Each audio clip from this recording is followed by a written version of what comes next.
At Thanksgiving dinner, my sister stood up and announced, "We voted, and you're not family anymore." Everyone cheered. I laughed softly and said, "Then I guess you won't need this." I placed a folder on the table. The moment she opened it, she started screaming. "Before we carve the turkey," Natalie said, rising from her chair with that smug, rehearsed smile of hers, "there's something we need to say." Everyone went quiet. Forks paused midair. My gut clenched. I knew that tone. It was the same one she used when she got me grounded at 14 for a party I didn't even go to.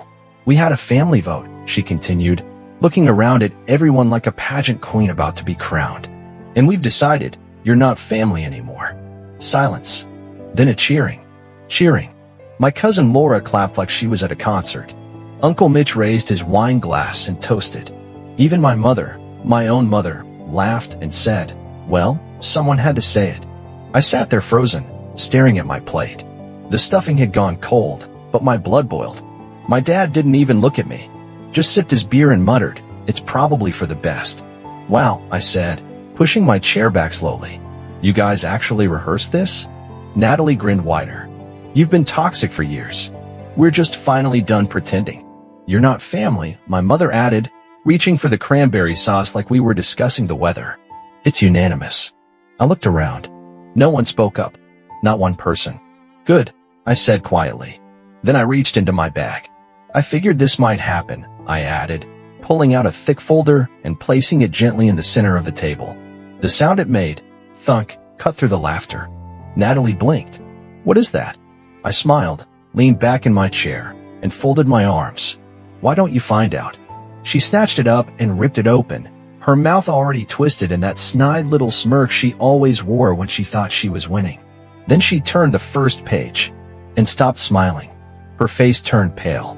Her eyes scanned the next page, and the next. Then she screamed. I mean screamed. Like blood-curdling, horror movie kind of scream.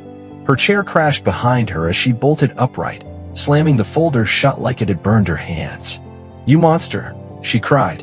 "You messed up, twisted weirdo." Gasps echoed around the table. Joel, her husband, snatched the folder and opened it. Then his jaw dropped. He looked at me. "Is this?" I nodded once. "It's all real," I said. Every word, every receipt, every screenshot. The table went dead silent. You could hear a fork clink in the kitchen. My mother's mouth opened, then closed again, like a fish gasping for air. "You were so sure I wouldn't fight back," I said, standing up slowly. "So sure I'd stay the quiet one. The doormat. The cash cow. But guess what?" I leaned over, looked Natalie dead in the eye. "Your little show? It's over. You want to know what was in the folder? I'll get there. But first, let me tell you how we got here. Because Natalie didn't wake up one day and decide I wasn't family. That decision was built over years. Brick by brick. Comment by comment. Betrayal by betrayal. I was never their favorite. Not even close. Natalie was the star, the golden girl. Good grades, big smile, knew how to work a room. She could lie straight to someone's face and make them thank her for it. I, on the other hand, was quiet. Private. I didn't need attention, and they hated that. They took my silence as weakness. I moved out at 19. Paid for college myself, worked 2 jobs, never asked for help. Meanwhile, Natalie flunked out of 2 majors, went to Europe to find herself, then came home and married Joel, the human equivalent of a LinkedIn profile in a blazer. The wedding? I paid for half. My parents couldn't afford it, but somehow still managed a 2-week cruise right after. I didn't complain. I never did. Even when they joked that I was the family accountant, I kept helping paying for Dad's dental surgery, sending money when Mom said the heat bill was overdue, even covering part of my cousin Laura's tuition when she got waitlisted for a scholarship. They always said, "Thank you, sure," but with that tone. The one that said, "Well, of course you'd help. You don't have a family of your own." And maybe that's what did it. See, I'm single. No kids. No spouse. No drama. Just me, my work, and my dog. And in their eyes, that meant I had nothing better to do than fund their messes. Natalie, especially, treated me like her personal failsafe. When Joel lost his job, she called me first. Just a small loan. When her car broke down, "You make 6 figures. What's 2 grand?" When her kid needed therapy and insurance wouldn't cover it. Yeah. Guess who she called? I always helped. Always. Because I told myself it was family. But helping turned into obligation, and then into expectation, and then into demand. It started small. Backhanded jokes at dinner. "Oh, you brought wine? Must be nice to afford good wine. Of course you're early. You have no kids to worry about. I wish I could work late every night and avoid my husband too." Then it got uglier. "You're so cold. Maybe that's why you're still alone. You don't understand real stress. You don't have a real life. You're just bitter that no one needs you." Except, they did need me. Constantly. Financially. Quietly. Behind closed doors. And then came the text. "Natalie. Hey, can you co-sign for a small business loan? Joel and I want to start a wellness cafe." Me. "No." "Natalie. Wow. Really?" Then came the silence. That was 3 months ago. Since then, I got the cold shoulder. Mom stopped calling. Dad sent one-word replies. No one invited me to the last family dinner. Natalie blocked me on social media after posting a story about cutting out toxic people. But I didn't sit and sulk. Instead, I started pulling receipts. Literal receipts. See, I keep records. Bank transfers. Emails. Screenshots. Dates. I'm not stupid.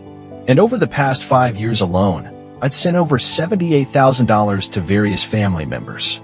$78,000. $8,000 for Joel's rehab.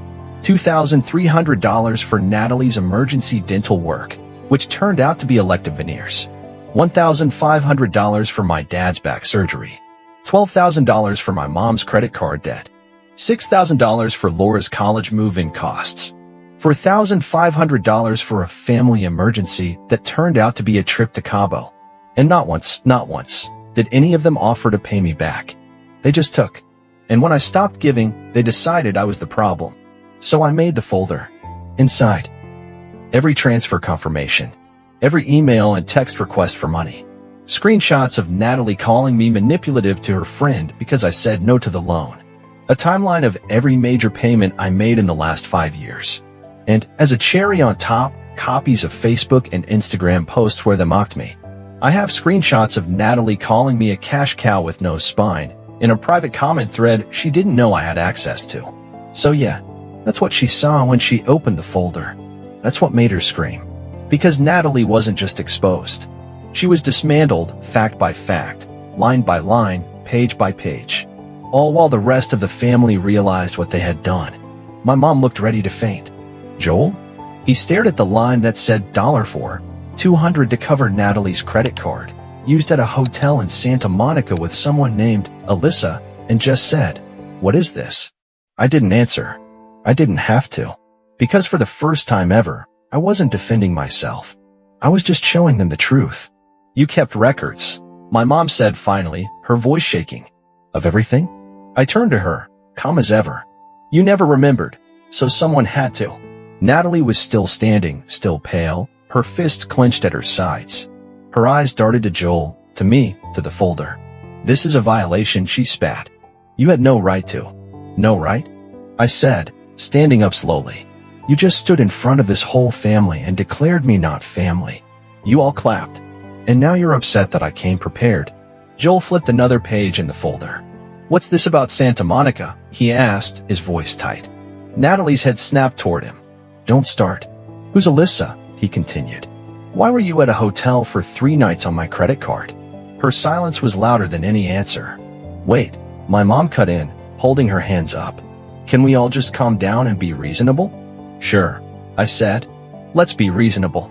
Let's talk about the time you called me a parasite while cashing the check I sent you." She blinked. "That's not fair. We were under stress." "No," I snapped. "You were under stress. And I bailed you out. Every single time.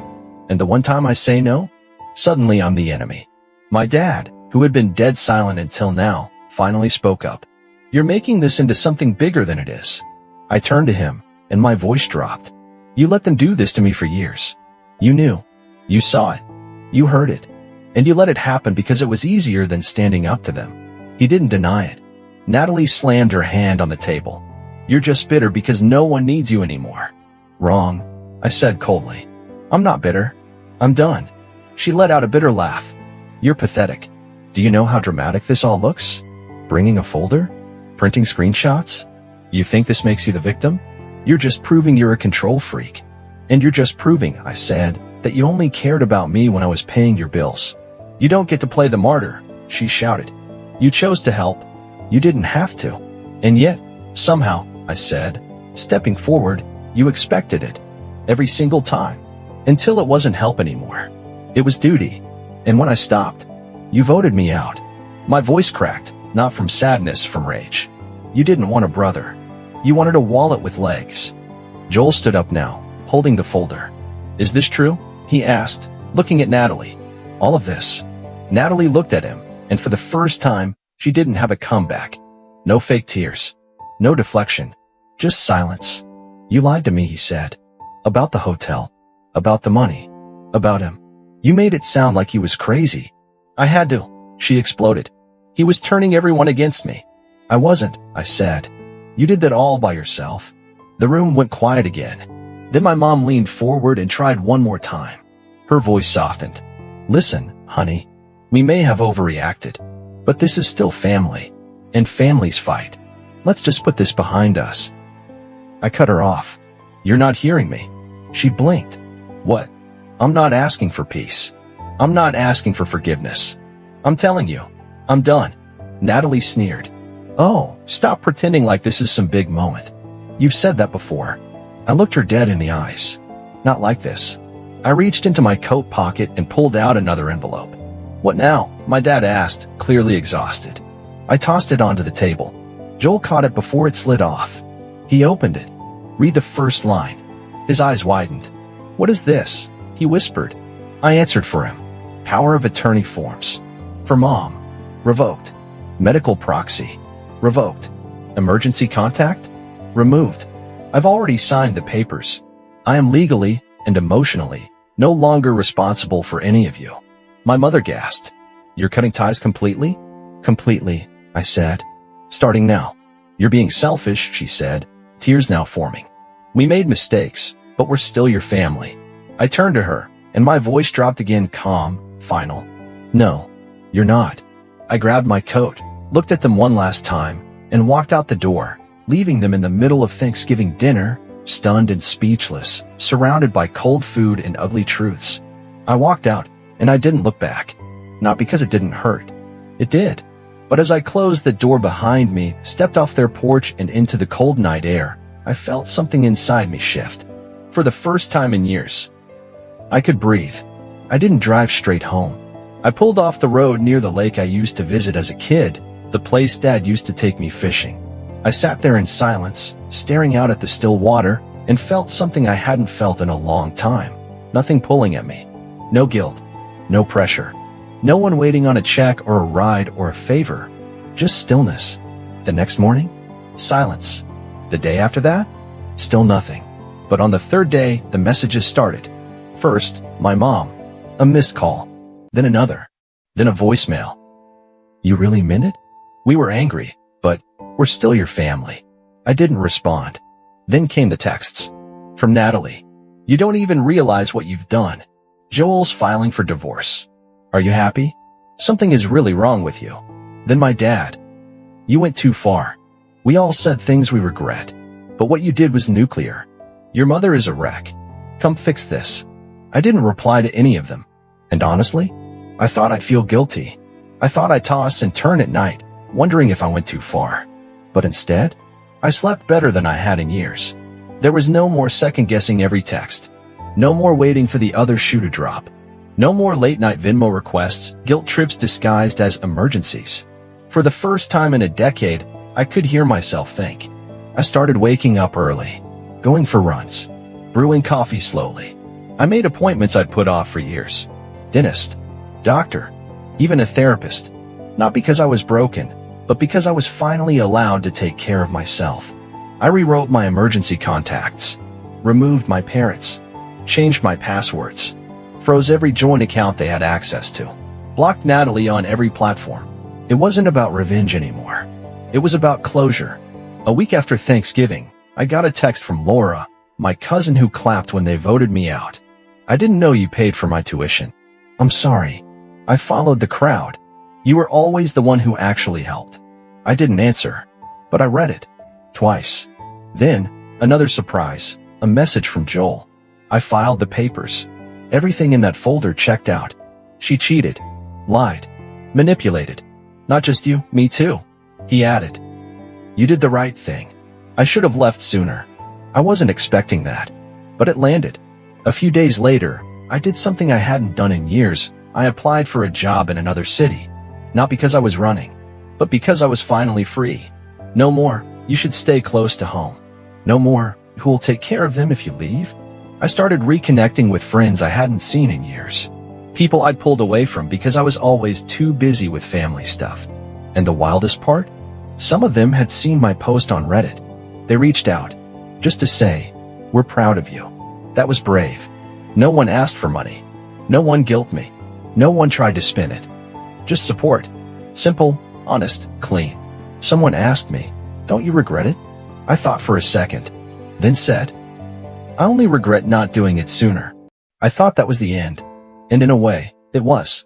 But with people like them, nothing ever ends cleanly.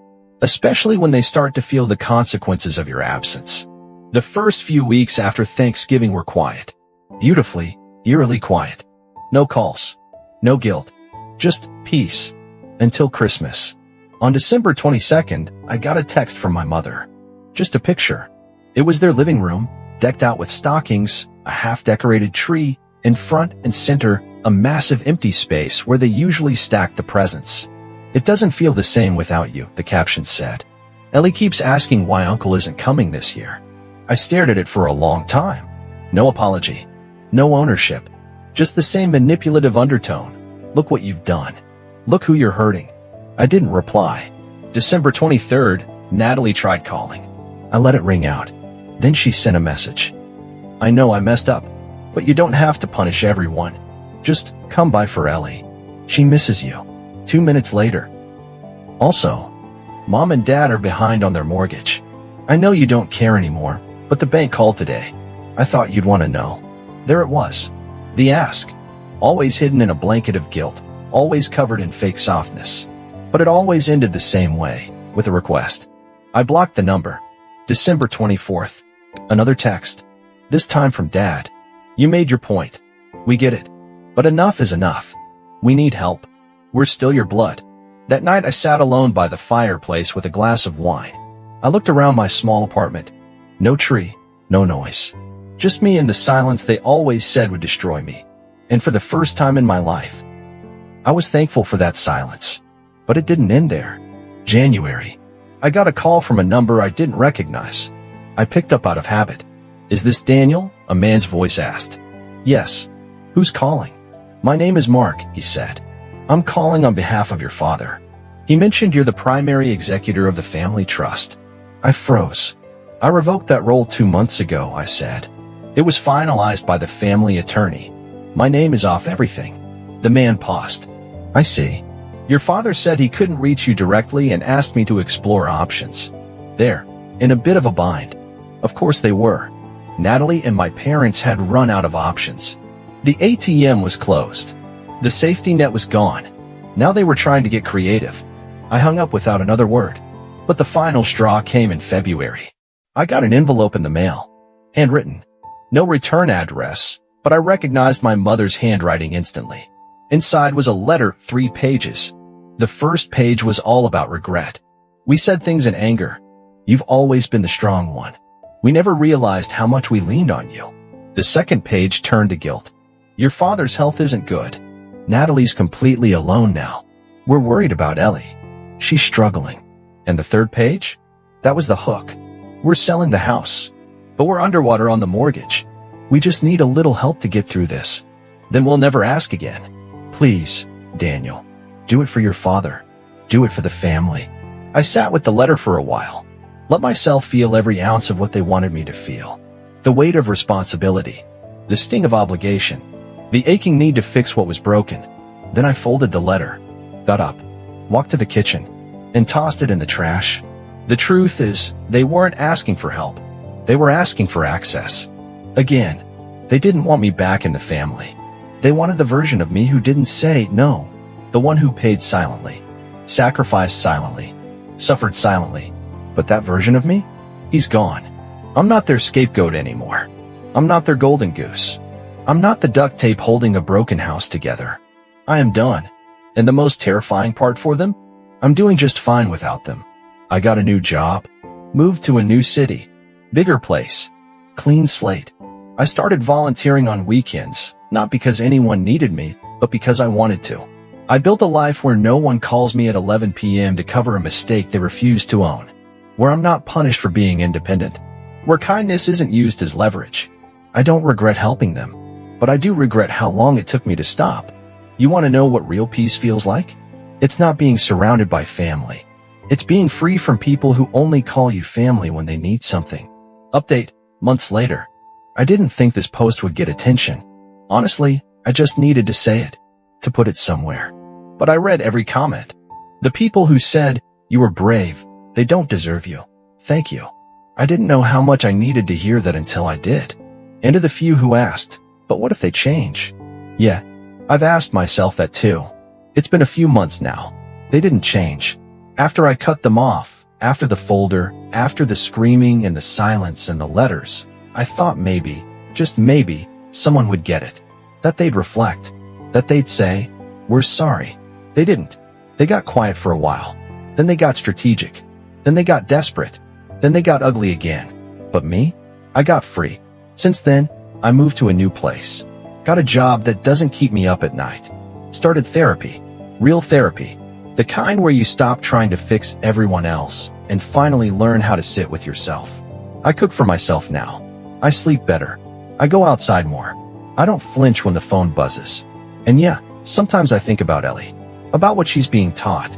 About what she'll grow up believing is normal. But I also know this. I was the example of someone who finally said enough. A few days ago, I got another letter. Handwritten. From my mom. It was 3 words. "We're still family." No context. No apology. No change. Just the same old hook. And for the first time, I didn't feel anything. No anger. No sadness. Just nothing. I threw it away and made dinner. So now I'm back here. Because this place gave me a kind of clarity I didn't expect. Strangers saw me clearer than my own blood ever did. So here's what I want to ask. Did I do the right thing? Cutting them off.